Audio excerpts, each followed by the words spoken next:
50% of all trips within the city would be by cycling by 2030. Through that method, we are out there in our own city, focusing local, but learning from the global bicycle mayor network.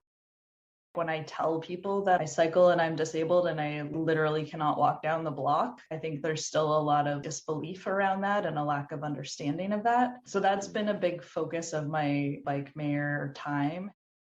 It creates a transnational movement around the need for cycling, not just as transportation, but as social transformation. Whether you're in Mexico, Italy, the US, India, having more people on bikes will bring about cleaner air, child-friendly cities, local economic development, health benefits, all of these things that are super simple. We're so joyous about bikes, and bicycles are bliss.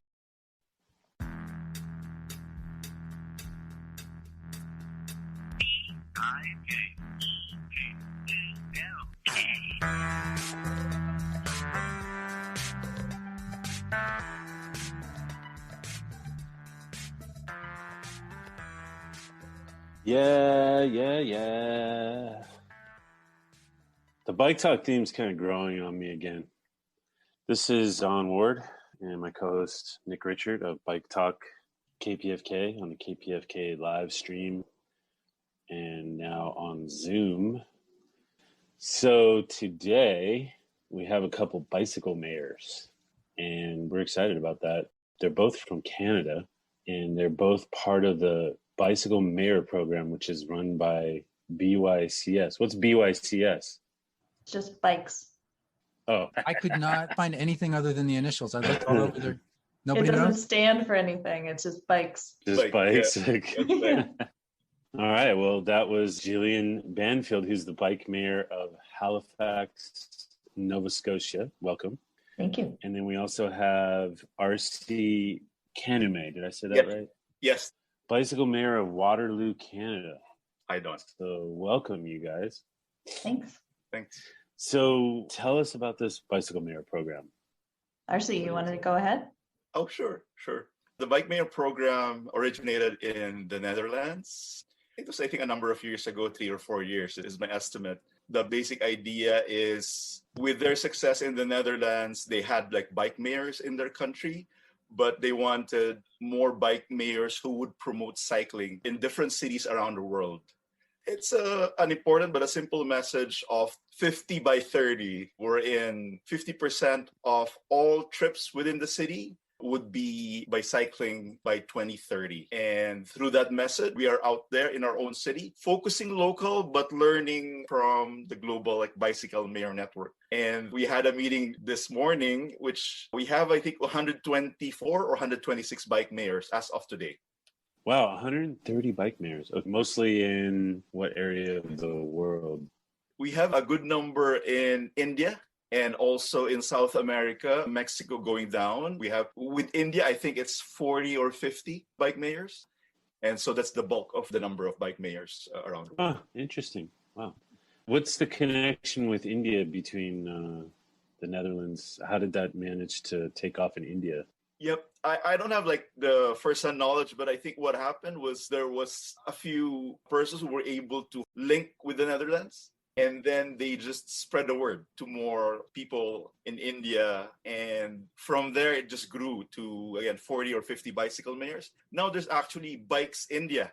So they have a charitable or not-for-profit organization that's run directly out of India. And they have a staff there because of the number of bike mayors in India. Is that right, Jillian? Please let me know. Yeah, that's as far as I know. Yeah. And yeah, the uptake in India has been amazing. So yeah, we're fortunate to learn from them and be able to have chats with people in India and find out what's going there for cycling and some of the similar challenges, but a lot of just not ones we've had experience with here. So it's pretty cool. So tell us about your duties. Give us the agenda for the next 3 months. What does it look like? Jillian, you want to take a stab at that? Yeah, sure.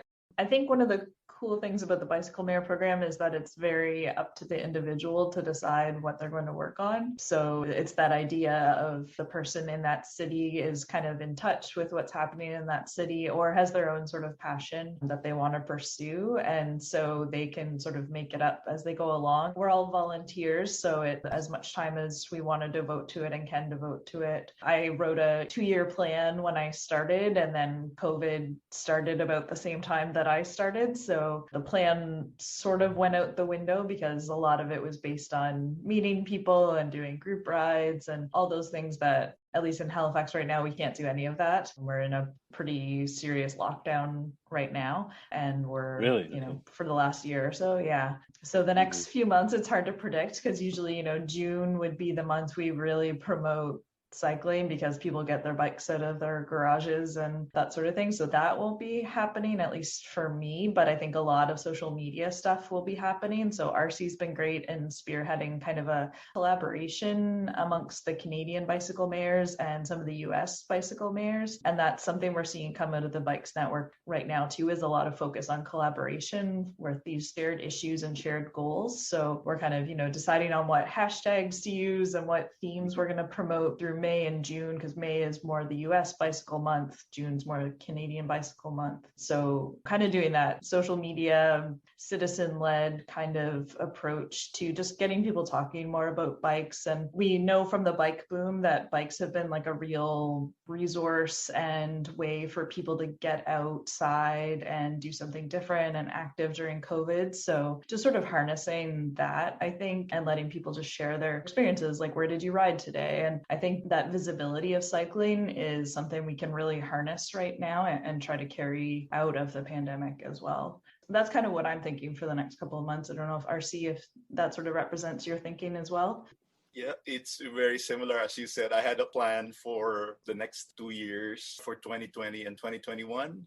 And I had like an event, I still remember it, March 7th was an event, which was to show a movie called Motherload, which is directed and produced by Liz Canning, an awesome movie.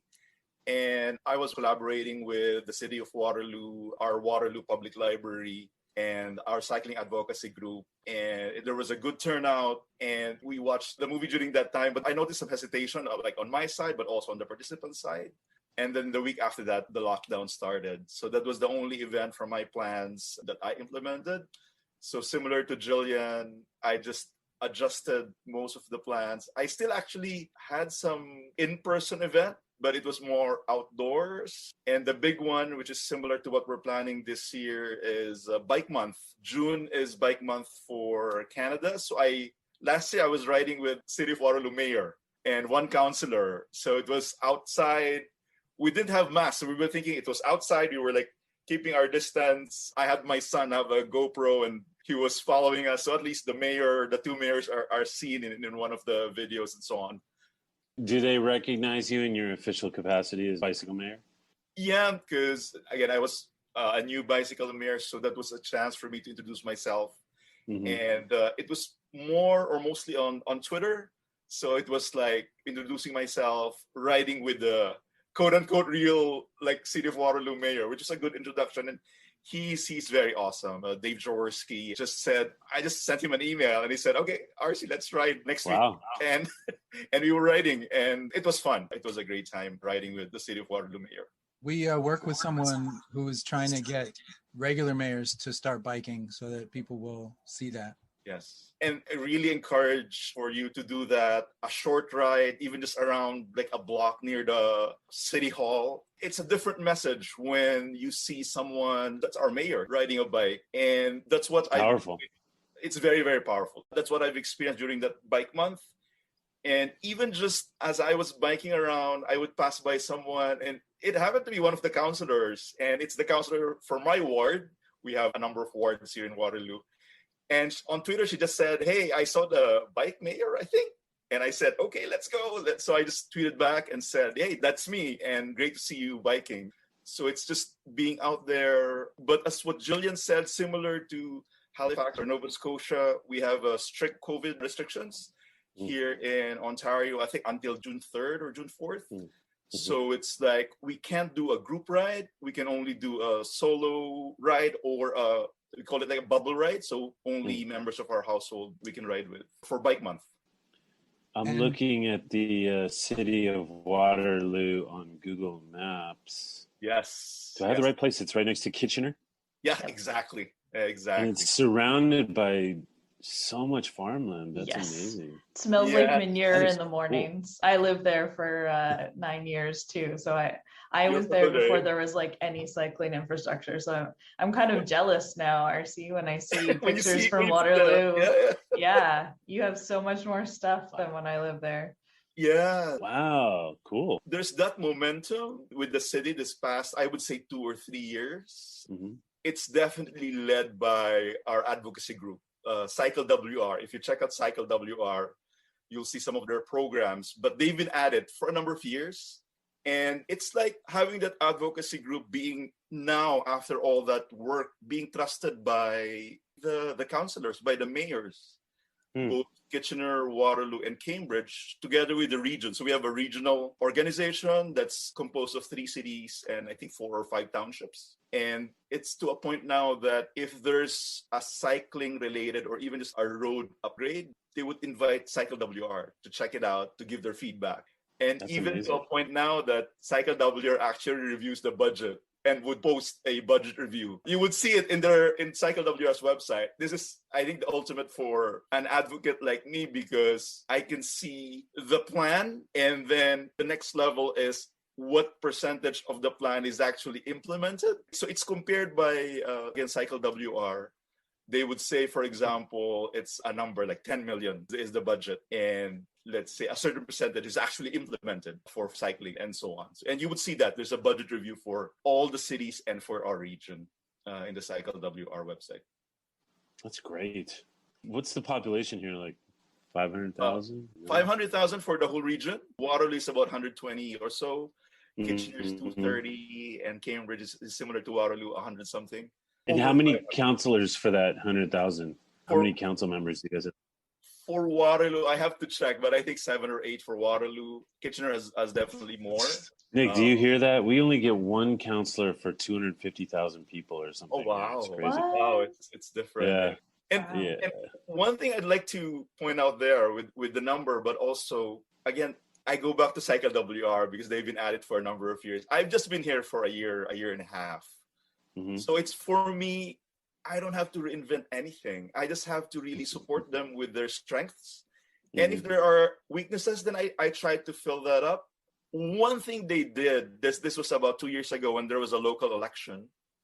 What they did is they invited all the people running as mayor or councillor to have a bike ride with them, have a chat, go through parts of the city, and then ask them a set of questions about cycling. And then they would post it on their website. So as a resident, I would say, hey, I'm Ward number 5. These are the answers of those who are running for councillor. And there are people who are running who would not answer the question. So I also know they are not interested in cycling. So most of those who were supportive of cycling won in the election. So that now we have most of our council members very, very supportive of cycling. That's amazing. And so we have these organizations everywhere. I mean, we have multiple bike coalitions here. Jillian, you have your bike coalition. Halifax, Arcy, you have your bike coalition. Yeah. Are these coalitions going to coalesce into a mega organization and finally rule the world? I don't know if you know this or not, but we've already, we're the bike lobby. We already have meetings. That's a I'm just conspiracy. kidding. That's a conspiracy. I'm kidding. Just kidding. Not real. Yeah. Well, as far as anybody knows, officially. Jillian. Oh man, there's a Walmart Supercenter here. Darn it. Jillian. Look at this. There's like this little cancerous asphalt crater over here by the Walmart. In the McDonald Carter Freeway. But that's about it. Everything else looks nice and livable and packed in and then surrounded by farmland. This is all the stuff that Los Angeles should have done when they had a chance. One program which is actually very important for us is a program called Hold the Line, WR. So WR stands for Waterloo Region. So it's Cycle WR. There's Hold the Line WR. So we will not expand anymore. There's a line around the Waterloo region. So we won't expand to our farmland. Get out of here. Yeah, so land use planning, that's very important. It has to be there. And that's why we have an LRT.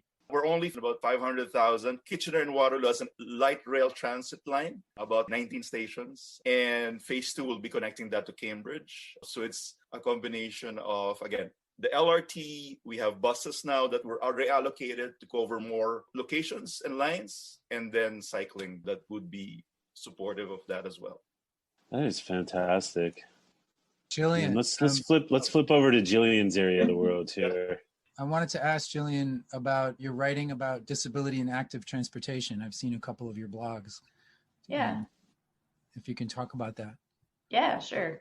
I guess I can give you kind of the short version of my story. Is like my personal story is sort of having discovered cycling as a mobility aid. Essentially, I've had arthritis my whole life, and just over time it kind of breaks down your joints. And I always wanted to cycle just for environment reasons, getting around faster, that sort of thing. And I was living in Waterloo and going to grad school. I got an old mountain bike and started riding to campus, and I could still walk at that time. It was speedier to ride, so I did it. And then just kind of over time, I naturally was realizing like, oh, I can't walk so much anymore, but biking doesn't hurt my ankle in particular. So I really just started relying on my bike. And then I think, as a lot of us bike people do, we get pulled into advocacy around cycling, because it turns out in most cities in North America, everybody has a hate on for people on bikes, no matter why they're cycling. And so I got pulled into that advocacy. Haters. But I also noticed that massive gap in sort of talking about disability, and very much the assumptions around who is cycling is able-bodied people. And if you're on a bike, then you're able to do everything, and that's just not true for me. And so when you start doing a deep dive into that, it's like, well, what does somebody who's disabled riding a bike need in terms of infrastructure, and what do they need in terms of policy? And it's not necessarily the same as somebody who can easily dismount their bike when the bike lane runs out and they need to push a button to cross the street or something like that. So I think it's generally promoting good infrastructure and good policy for everybody who cycles, but especially for people like me who have more limited mobility otherwise. Those are important issues to really talk about.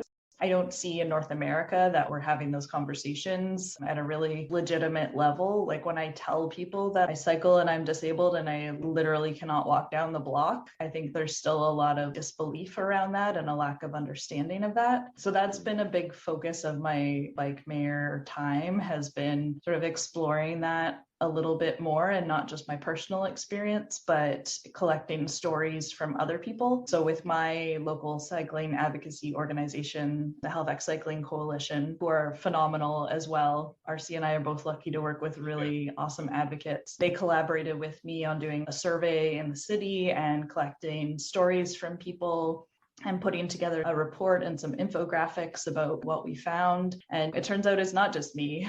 There's lots of folks. And I have these conversations, whenever I would end up at some sort of bike event, there'd be somebody who says, oh yeah, like my knees are bad now. So I'll get on my bike to go get my coffee instead of walking there. Or even things like, it's hard to bike with my kid, but if it's a continuous path, then I'm not as worried about it. So it's like all those mobility aspects that we haven't really talked about, but I've been able to document them a bit locally now. And a really big theme that came out in this sort of recent report was around e-bikes, and how like life-changing e-bikes are for people, especially in Halifax, because we do have hills. So, if you can kind of remove that barrier to entry for people getting on a bike, an e-bike can be a real game changer. And now that they're kind of exploding, I think everywhere, but definitely here, I'm hearing from even more people.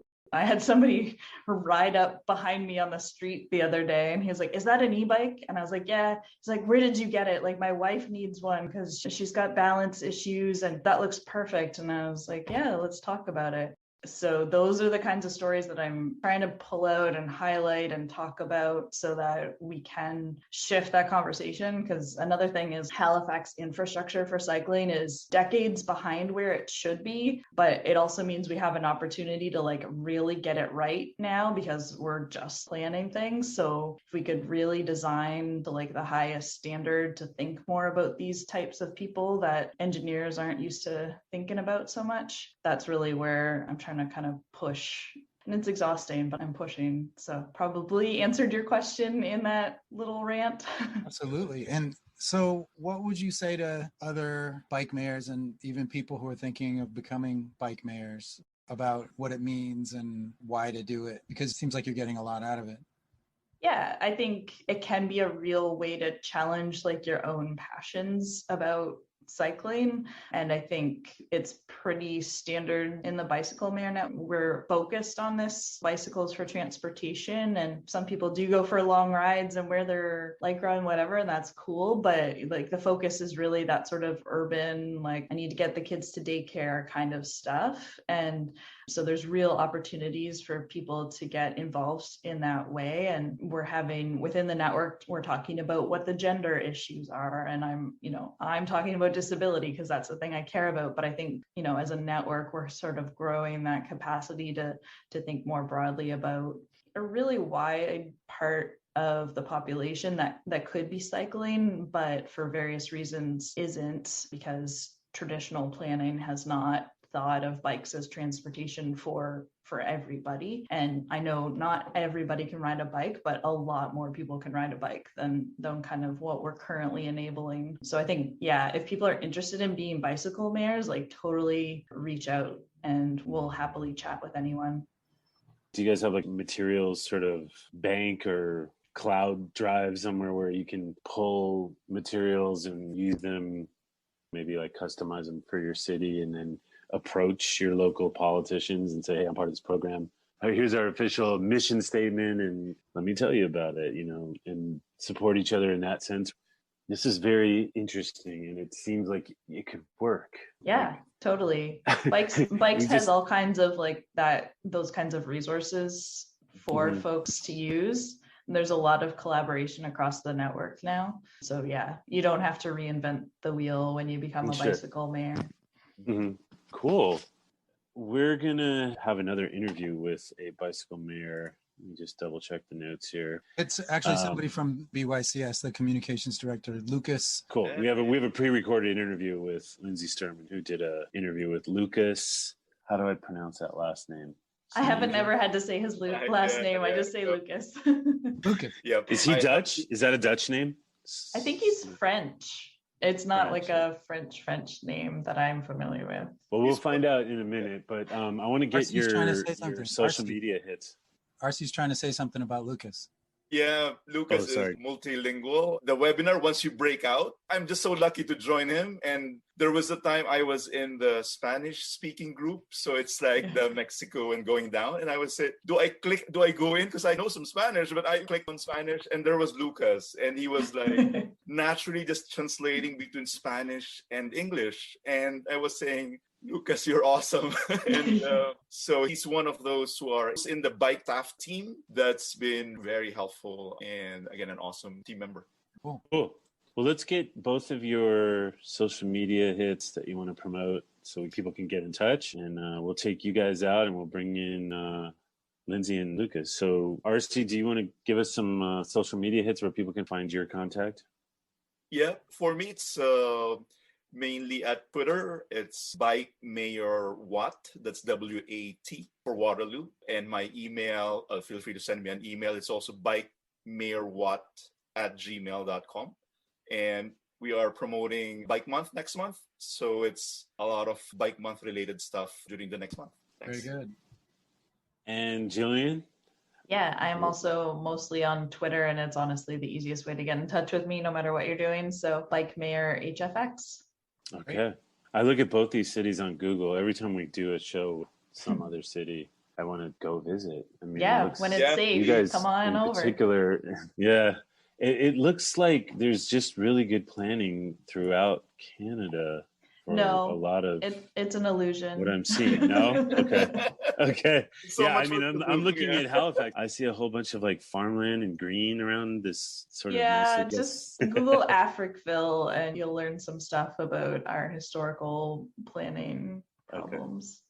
Yeah, I see another Walmart Supercenter over Oh there. yeah, you will not Down escape by- the Walmart. Yeah, you can just find it from way up above. You see a Yeah. little gray dot, and then you have a giant parking lot, and there's a McDonald's, and Yep. oh my god. Okay, well, so there's a little bit of cancer in there, but Yeah. overall, it still looks a lot better than a lot of the things we're doing here in the United States. Anyways, we want to get you guys back on and talk about bike mayors in the future. So hopefully we can have you guys back. Sounds great. Yep. Yes. Cool. Thanks Thanks so much. Thank you, thanks for bro. giving us the update. Awesome. Thanks. Thank Have you. a good night.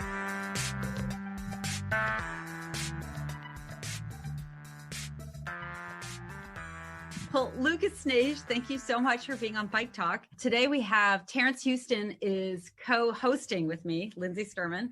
And Lucas, you are the content and communications manager of Bikes, spelled BYCS, and you're working mostly with research, editorial programs, and transnational bike advocacy. That is correct. Yeah, thanks for having me. It really all kicked off with the appointment of Amsterdam's first bicycle mayor, Anna Luton. Really, we envisioned this as a representative member of the community that could liaise between government stakeholders, the civil society, but also businesses and all organizations involved in cycling to make sure that everyone's needs and desires were considered by policy. It actually came from the concept of the night mayor that was already existent in Amsterdam that had a similar function. A member of society wanted to kind of ease conversations between businesses, clubs, bars, and governments and neighbors. And our founder thought that this would be really important for cycling. The modal share of cycling here is 30%. That creates a lot of problems as well in terms of congestion, safety. All of these things need to be maintained. It's not just this wonderful utopian cycling landscape. Things need to be readjusted and reconsidered and iteratively developed in a sustained manner over time constantly. So well, now you're breaking my heart because I thought it was simply cycling heaven. You know, I think Lindsay and I mostly, this is just like a vehicle for us to ask you to adopt us so we can get to the Netherlands. No, but you see, I think that's a really interesting point that you make because people often think that Amsterdam has always been this kind of utopian cycling land where everybody cycled. But if you look at even photos of Dutch cities in the 50s and the 60s, when kind of the whole system of automobility was becoming pervasive in all parts of the world, or at least in most industrial parts of the world, the Dutch kind of lost a ton of cycling modal share during that time. Public spaces were parking lots like you see today in a lot of US cities. People were cycling less. People were dying. And what happened is that in the 70s, I think in like 1971, over 450 kids under the age of 14 were killed by cars. People kind of stood up and were like, there was a movement called Stop the Kindermoord, literally meaning stop killing our children, led by women, mothers that just were every week protesting against the domination of the private vehicle in the city that had created worse air quality, no space for children to play in the street, all of those things that you see in cities that have really prioritized the cars for decades. And the government listened. At that time, there was 1973 oil crisis. The government was trying to think about how to decrease dependence on oil, but it really boils down to strong voice from civil society accompanied by the right political will. And then what you see unfold today in terms of like this cycling utopia is 20, 30 years of sustained investment in cycling, active transportation, public transportation, and reducing and limiting the space for cars in the city. It's doable, and the Dutch weren't just born into this, they have committed to it. Inspiring. So in terms of the Bike Mayor program, can you explain how it works and how does LA get one? It's kind of like a figurehead, a representative of the cycling community that can voice the broader concerns of people that use bikes for transportation in the city to different stakeholders and be that bridge between public sector civil society, but also businesses, etc. And then what we do is we connect those bicycle mayors together. So we create working groups on particular topics that could have relevance in like a cross-cultural context. There are a lot of similarities in the challenges that are faced by bike advocates, but also planners in the city. And so learning from others is really important there. So we set up working groups, we facilitate network connection and the sharing of best practices and resources and stuff like that. And what it also does is that it creates a transnational movement around the need for cycling, not just as transportation, but as social transformation, showing that whether you're in Mexico, whether you are in Italy, whether you are in the US, or whether you are in India, having more people on bikes in their daily lives will bring about cleaner air, child-friendly cities, local economic development, resilience, health, mental health benefits, all of these things that are super simple. It's a 200-year-old invention that has been, and I'm very glad to see it kind of take a more center stage in the recent year, but that has essentially been kind of left as a secondary consideration by a lot of city planners when it's so simple, cheap, and reliable that it can bring about really, really like a systemic change in the way that movement in our city happens. I think one of the things that I was really impressed with about going through the website of your org is how it seems to create these toolkits for advocates, for lack of a better term, where all of these great talking points and arguments and data are grouped in one place. Because I know that when I first started doing advocacy for bike lanes in Los Angeles or defending a road diet in Los Angeles, you felt like you were starting from scratch trying to get all the professional information of best practices and why it was a good idea. And you have all these awesome case studies and such, and I would love to learn more about them. Like it said that your org was working on a study linking early childhood development with riding bikes. You know, what has that study found? What we were trying to understand is, first of all, the benefits that facilitating active travel, in particular cycling here, could bring to caregivers. Because as we know, that also touches upon a really crucial gender component to this discussion, which is most people that carry out caregiving trips in the city are women. Transportation is expensive. They trip chain more. Essentially, transit systems have been built by men and designed for men. And that has put a huge burden on 50% of our urban population. So if, for example, a caregiver can, instead of taking a bus to school, dropping the kid off, then going to run errands, then going to work, then coming back and doing that kind of constellation of trips that are expensive, but can use the bike. First of all, it's more energy efficient, it's cheaper, it's fun. We found that there were greater positive connections between very young children and their parent when they can share the experience of the city at a cognitive level and they can point to something they can both see together. There's just like way closer of a connection when you have a young child on the front or on the back of your bike. Something else is in terms of creativity. We found in our academic review that there was a study that showed children that rode the bike to school and children that were in their car, and they were asked to draw a map their neighborhood. The ones that were on their bike could do that way better. But also in terms of the way that they depicted their neighborhood, they were more creative. It's stimulating. It's something that is healthy. So when you design a city for children, everyone benefits. And if you design a city for young children, of course everyone benefits, because if you're safe and comfortable and you have fun as you travel through the city as a child, then why shouldn't adults as well?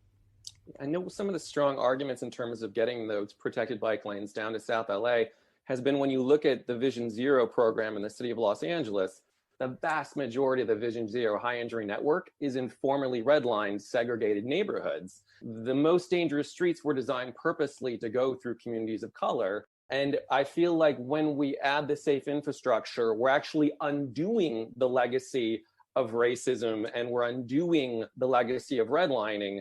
And it's a challenging balance to take, because the other thing that I ran into when I was doing some advocacy in South LA is that often it's the people who have the most power in South LA who are actually making the decisions. When we talk about the community making a decision in South LA, it's still actually, the owner of the trucking company along the route in South LA who's having the loudest voice as the community member. And trying to balance those things has been a challenge. Just to jump off where Terence was saying, is there a model of community engagement where you start small? There was a very, very rapid response from the city of Oakland there that was maybe seen as too rapid. And there were also people from East Oakland that wasn't really beneficial to them. And so they worked together. I think it was this process of like iterative urbanism, as I think he's called it, and he gave me this wonderful analogy of when you move in with roommates into a house, you don't just put the furniture in the first place, you kind of move it around until everybody's happy with it. And then you're like, okay, let's now sit on this couch layout. And it's also much cheaper to do it that way, because if you start with temporary activations, thing like that, and then you work with the local community to understand, okay, if this is accepted and appreciated and needed, then you can install more permanent fixtures after that process of iteration. And that saves you a ton of money from instead of investing a lot of money into a project that in the end is not relevant to the community. And I think this type of like temporary activation or like temporary pop-up bike lanes, which were like everyone was talking about as a COVID response, is interesting. In a lot of contexts that we work in through the Bicycle Mayor Network, we've seen these as, really valuable. In some cities, like in some areas, they've been removed, and others they've been made permanent. And that's where you see the value of it. If it doesn't work, then we'll take them out. If they stay, then they stay. And of course, we want them to stay, and we want to create more protected cycling infrastructure. Like, there really needs to be a move beyond this idea that paint is a bike lane. If you could dream big for LA, what would you like to see for bikes in LA? Space should be removed from cars. Absolutely. There are way too many areas of the city that are solely accessible if you have a private vehicle. And there's so much space that is dead in LA. And I think that that's really something that I take back from my experience there. The amount of parking lots and idle cars that are just scattered around the landscape, which could be green space, which could be playgrounds, which could be public space, which could be wider sidewalks and protected bike lanes, is staggering, which could be affordable housing as well. Imagine if you removed even just a third of all, which sounds, of course, insane, but we're talking here in a more like utopian lens, a third of parking spaces in LA. What could you do with that? And I think imagining that possibility is also a conversation starter. I think there is that need to dream big to create those paradigm shifts. Any step of the way is a way forward. So for short trips in LA, the transition to the bicycle shouldn't be too difficult if there's actual political will and investment in infrastructure. It's a city that has wonderful weather to cycle all year round. Yes. I cycled back from my office to be in a quieter place. I was in the pouring rain. The Dutch cycle in the rain, but if I could do that in the sun with 20 degrees Celsius every day, I mean, why not? And especially when you look at the numbers of short trips in Los Angeles. I'm not saying that the cars will disappear in LA. LA is a city that has been built around the car. But if you invest in public transit and if you make first last mile options available, like those new mobility companies that have popped up, and that you balance that with more access to bicycles, etc., then I think it can be a multimodal city. And I think that is where it should be. And I know that our city administration dreams of that, but I think we should think beyond just shared cars and autonomous vehicles and electric vehicles, but really think about key amenities, closer proximity to the home, investment in those neighborhoods, and just like greater space for active transportation, and pairing that with public transportation. LA is sort of famously a city of like 400 small towns. Could you imagine going neighborhood by neighborhood? Would that be enough, or does it really have to be whole city as a network? Transit systems have been designed for the movement of able-bodied men that go to the central business district to work. And so even if you look at bus lanes or bus networks, they often go from residential areas to the economic core of those cities. But for a lot of people that don't make those trips, then they are disadvantaged in terms of their access to transportation. So I don't particularly think there should just be connectivity between the core and like residential neighborhoods in LA. There should be inter-neighborhood connectivity so that people that need to travel within their neighborhood for their daily trips, or that don't necessarily need to go to downtown because they work in office building, can still be safe on the streets. That's really something that is key here, not just creating those nodal corridors of access that most often favor white-collar, privileged men, to be honest. And what you're saying is supported by the data. 47% of trips in LA are less than 3 miles, which are, right, easily bikeable. So even in Los Angeles, a quote unquote car-centric city.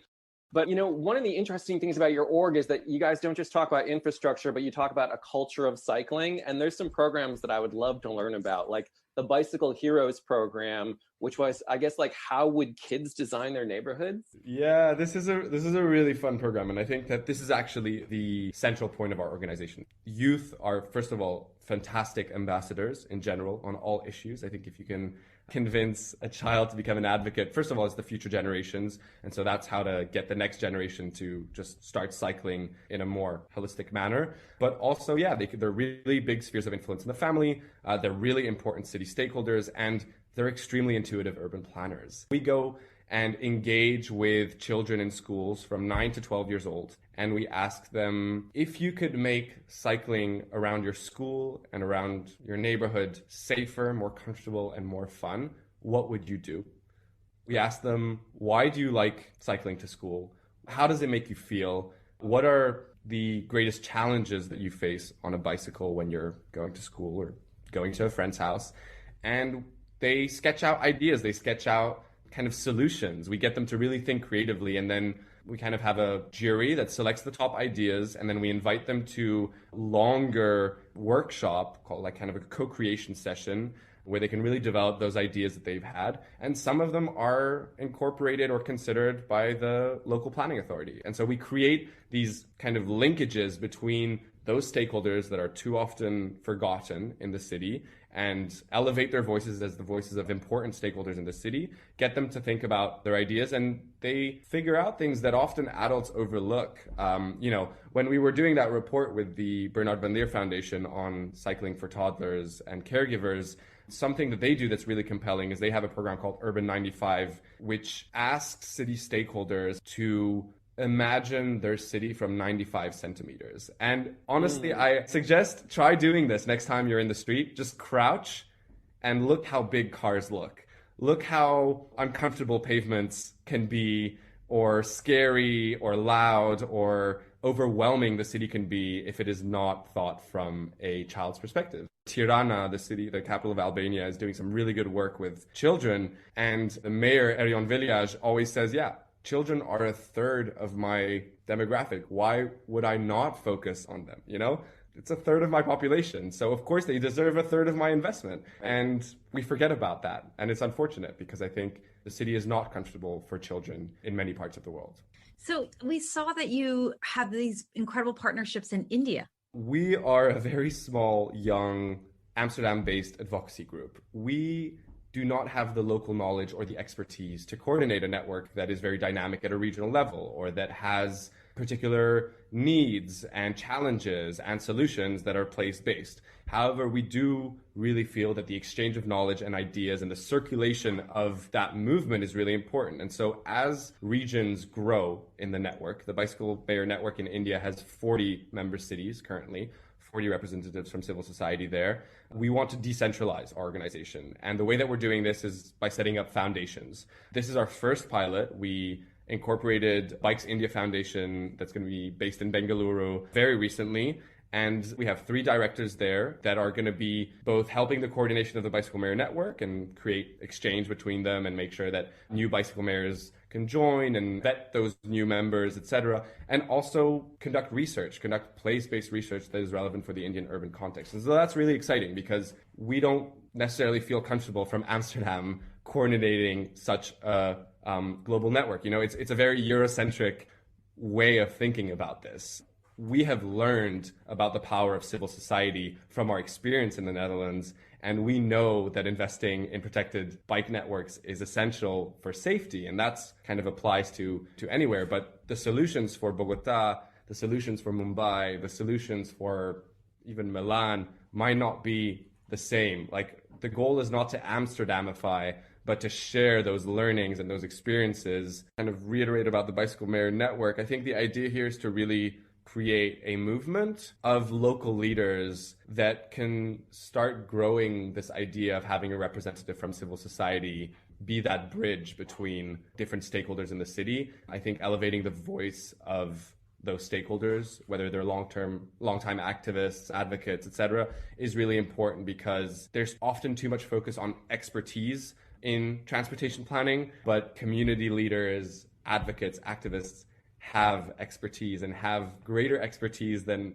often any transit authority in terms of what is good for their neighborhood.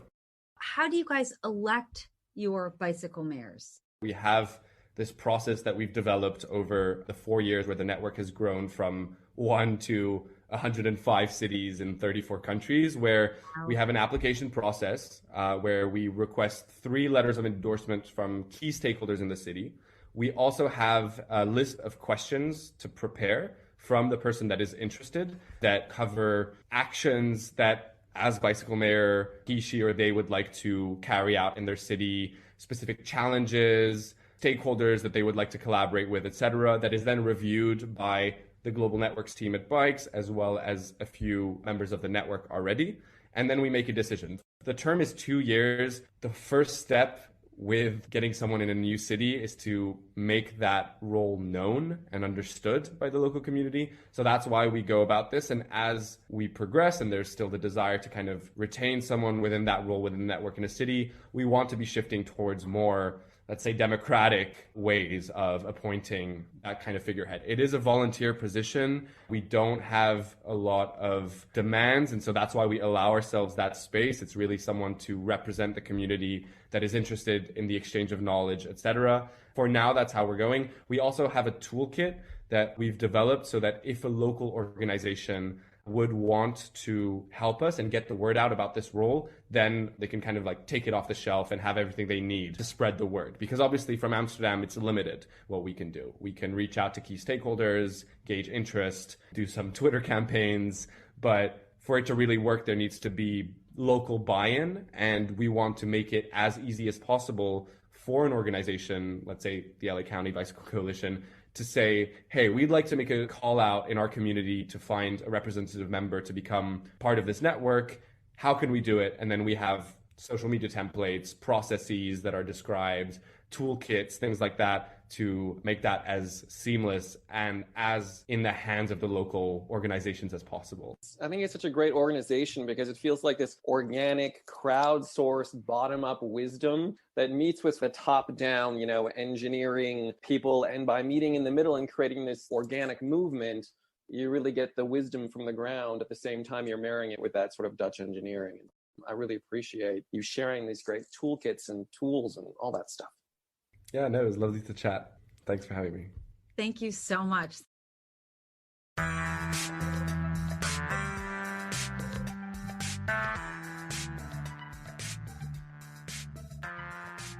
right. Well, you both had the same idea for Bike Talk. Seems like you, Lindsay and Don, feel that we could open up and be about other things. I would like to talk about Bike Talk as like a wheel, with bikes being the hub and the spokes being everything else that we might talk about. Yeah. The thing about bikes is that it really does touch almost everything in our lives, either directly or indirectly. It affects our lack of ability to bike and this sort of forced car ownership that we've imposed on everyone really is tied to so many things that are just really harming us. And I'll tell you one interesting thing is I interviewed an economist for Bike Talk, which will air shortly. And he talked about how economists love bikes because they're the most perfectly efficient thing in the world. And economists love efficiency. And that image of an economist on a bike kind of stuck with me because it's sort of like Occam's razor. It's like the simplest solution is often the right solution. And it's like the bike. It's a really perfect thing that does all these amazing things for your life. And yet we hate cyclists, we hate bike lanes, and we love to bike. And yet we hate the small changes we would need to do to allow all of us to bike. I wonder what percentage of people really does have a problem with bike lanes and bikes and all the things that we need. I think that when you really dig in with people, they actually really want to bike. But we are so impacted with traffic in LA that I feel like we can't imagine our lives with more traffic, and we can't quite imagine biking. I think women, speaking for myself, I'm too afraid to bike. I don't think it's safe. So it's really hard to imagine getting to a bikeable LA unless you really think about it. So I think we have all these barriers, and then our elected officials, they want less traffic so badly that they really can't make the leap to bikes. What are some of the spokes that bikes connect to? Obviously, it's climate because cars are 40% of our climate emissions, and bikes can radically change that. And the climate scientists are flat out saying we need bikes if we're going to really draw down our emissions and really address climate change. And if not, it's so unthinkable what we're doing to our kids. So there's climate. I've been reading these statistics from Matthew Lewis, who's been on the show. He's been tweeting about, we spend $3 trillion on cars every year, Americans. It's the second biggest thing you spend money on outside of where you live, outside on rent or a mortgage. 2 months of the money we spend on gasoline, we could pay for college for everyone. I just think it's like cars are kind of bleeding us dry. Like it's this hidden expense, because also there's all these hidden expenses in cars. You're like, oh, well, I've got the car loan. Well, what about insurance, gas, fees, new tires, maintenance? All those expenses are just kind of hidden. So it's the number one reason we go into debt. It's the number one reason we default on that debt. So it's killing us in terms of our household budget, and it's forcing people to stretch. And I think we all feel very stressed out about money, having enough to pay the rent. Like I've been there where like I wasn't sure how I was going to pay the rent. And the car is kind of this thing, this albatross. And if you could just remove it, you're really putting $10,000 into the pocket of every single household who can get rid of a car. And this is not about forcing people out of their cars. It's saying, giving them the option to lead, a full and dignified life where they can get to their jobs and meet a friend and get across town, whether it's on a bus, rapid transit, or by bike. So when you want to think about like what it's doing to us financially, the lack of bikes is this massive drain. And then you get to health. Driving so much, I really call it traffic, because I think driving is fine, obviously, and people love their cars. Cars actually make people happy, not as happy as bikes, but they do make people happy. But when we're sitting in traffic, what it does to our health, it makes us overweight, it makes us obese. Driving to work versus biking to work, you are doubling your chances of getting cancer and heart disease. For every person who could switch to biking and get out of a car, that would cut their healthcare expenses by 20%, which would be enough to have a public option to have Medicare for all. So we're talking about these not just enormous healthcare expenses that raise our taxes, which a lot of the country really cares about. It's also killing our health. And then there's our mental health. And I've had kids with ADHD. It's really hard. That can really decrease if they can walk and bike. It is road rage is literally in the DSM. Like it's considered a psychological problem to go into road rage. Domestic violence goes up 8% on the heaviest traffic days. Traffic is slowly making us crazy. And then there's the housing angle. And somebody put it perfectly to me the other day. They said, remember, we used to live in LA where you could live in a garden apartment, those courtyard apartments, and the rents were really low. I'm talking like pre-1950s, pre-car, right? You could live off Hollywood Boulevard in a little garden apartment and walk down to Hollywood Boulevard and get on a trolley and go anywhere you needed. 101 was supposed to be a bike lane.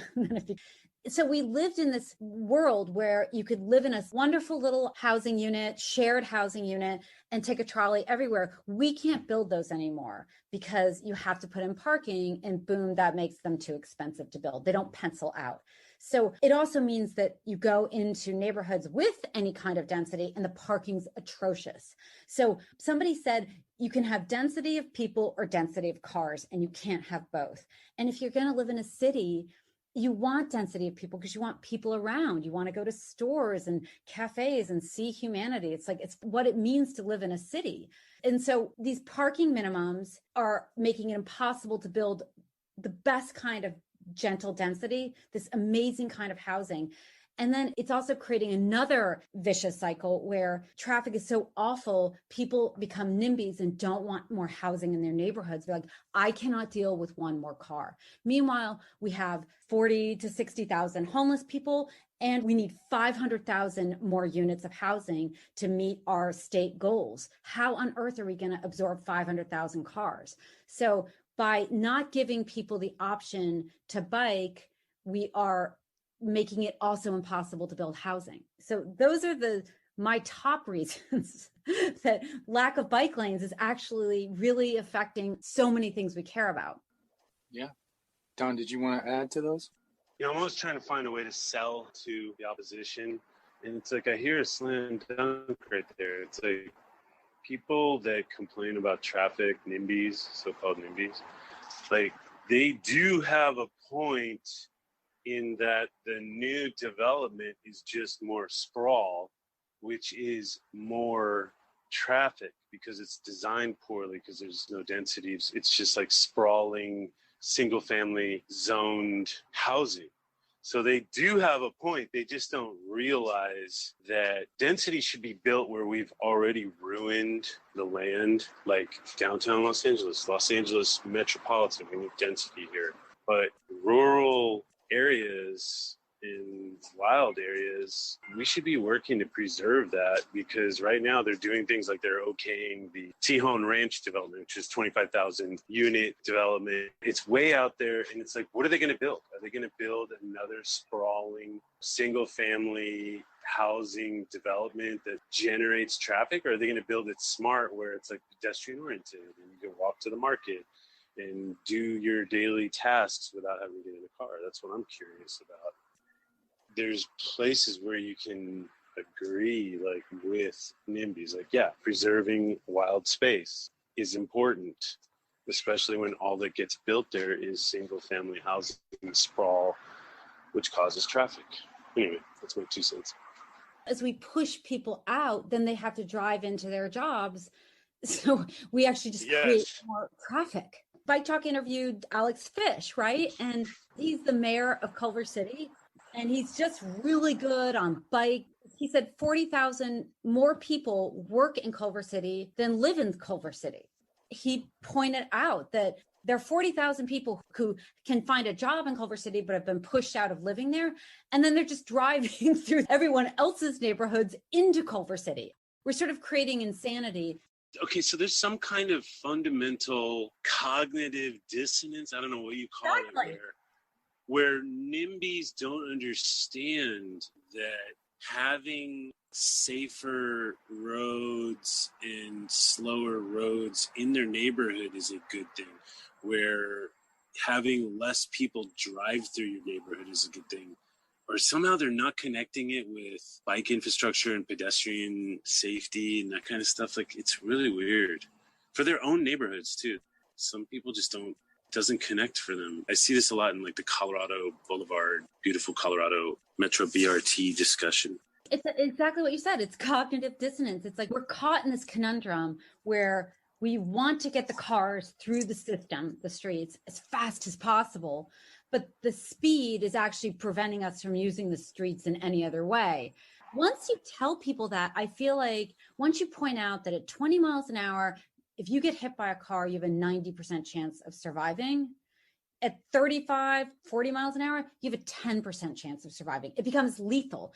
And those 15 miles an hour of somebody else driving through my neighborhood, why am I concerned about that? Why am I risking my life and destroying my community so that somebody else can drive through it fast?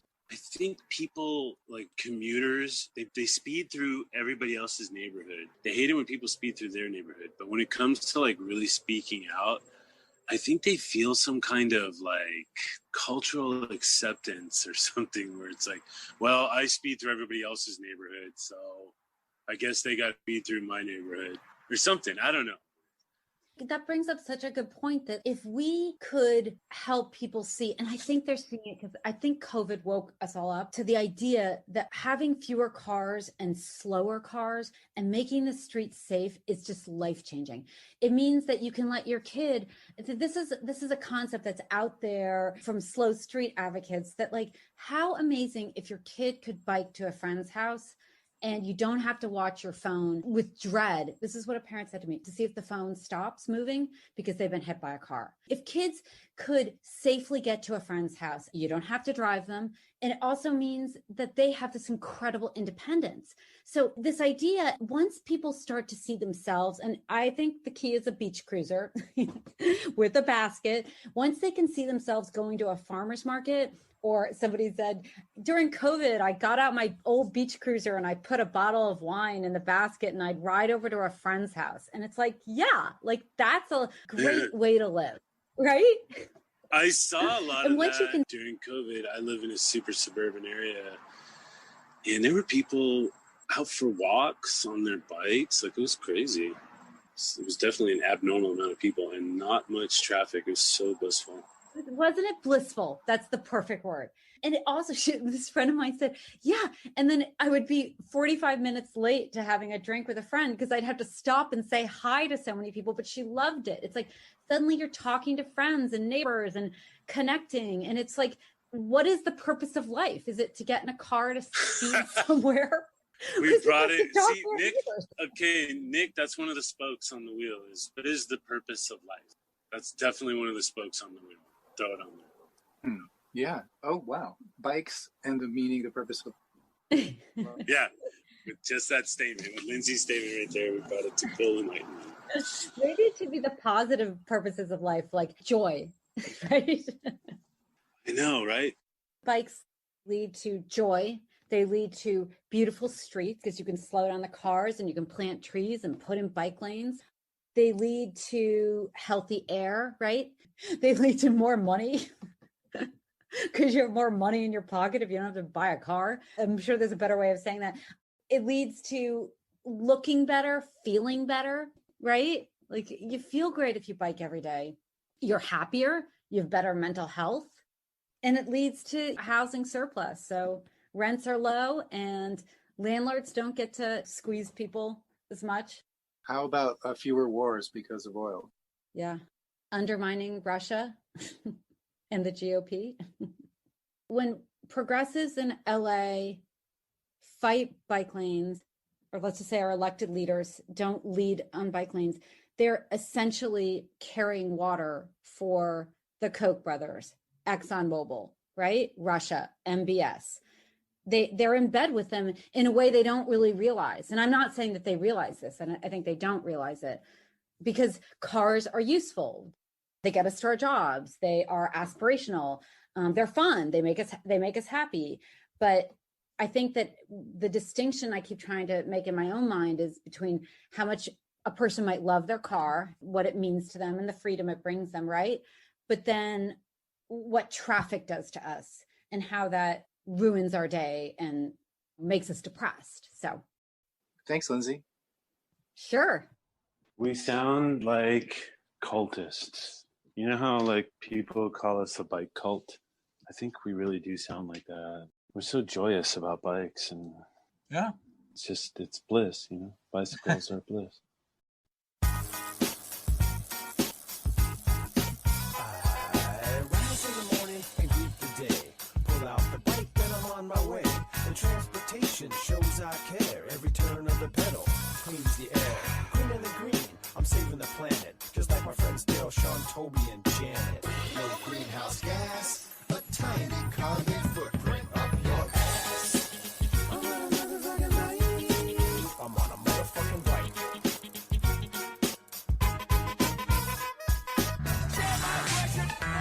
Thanks for listening to this episode of Bike Talk. If you want to hear more, go to kpfk.org, navigate to programs, and choose Bike Talk. On the Bike Talk page, click on the archives link to play or download shows posted in the last 4 months. Go to biketalk.com and copy or click on the RSS link to subscribe. Our Twitter handle is BikeTalkPFK. On Facebook, we are Bike Talk. You can become friends and join our group.